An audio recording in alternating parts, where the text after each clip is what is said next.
欢迎观看老爸的时光，每周分享家庭美食。今天分享水煎包。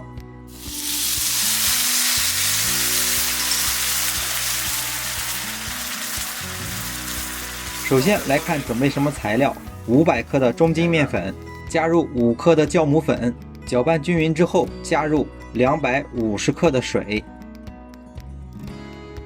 然后直至和成一个不沾手不沾面盆的光滑面团，盖上一张小笼布，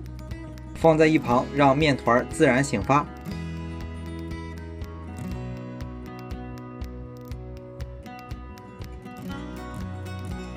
接下来调馅，准备现成的6两的肉馅，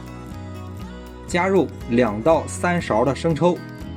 半勺的老抽上色，1勺的蚝油，一点点的鸡精，然后把材料和肉馅翻拌均匀，放在一旁腌制。准备1斤新鲜洗干净的韭菜，切碎。之前发布过香菇肉丁馅的包子、茴香馅的水饺、芹菜素3鲜馅的水饺，想吃这几种口味的可以翻一下之前的视频。韭菜放入到肉馅当中，加入1个鸡蛋，翻拌均匀之后加入少许的食用油，不用加太多，保证馅翻拌出来不干就可以。然后根据自己的口味加入适当的盐，山东这边比较重盐，所以视频中加入的盐比较多，大家要根据自己的口味添加。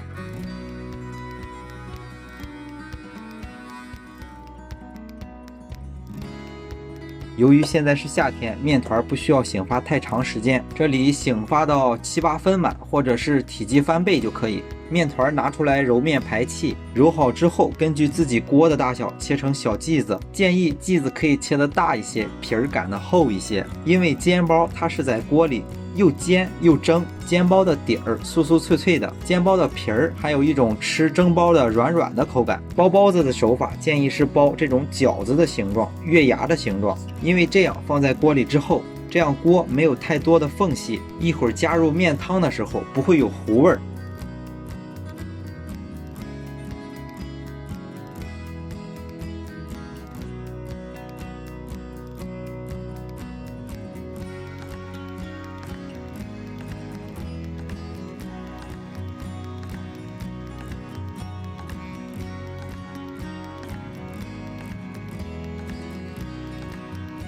包子包好了，用一个平底锅起锅烧油，锅中加入一定量的食用油，用中火把这个油烧至微微发热，把包好的包子放进去。这个时候简单观察一下包子的底儿有没有个别的粘在锅底儿，或者是有没有轻微的上色。等到包子的底儿有轻微的上色之后，取1小碗水，家里普通吃米饭的小碗，小半碗水，加入1勺面粉，搅拌均匀，一次性倒入锅中。哇哦！倒在锅中之后，这个时候盖上锅盖。我们肯定也要根据自己锅的受热情况，根据自己包子的大小去观察包子的底儿，不要让它糊了。因为由于经常自己在家里做，所以老爸还是比较有经验的。大约8至9分钟的时间，打开锅盖，加入少许的油，大约一共11至12分钟，水煎包就做好了。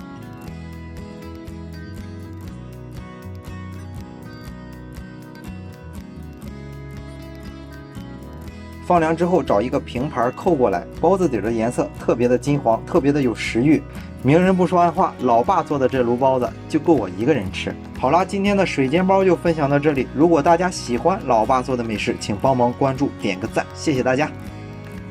为了方便大家去看去记视频中所需要的材料，材料已经备注在视频下方的备注栏。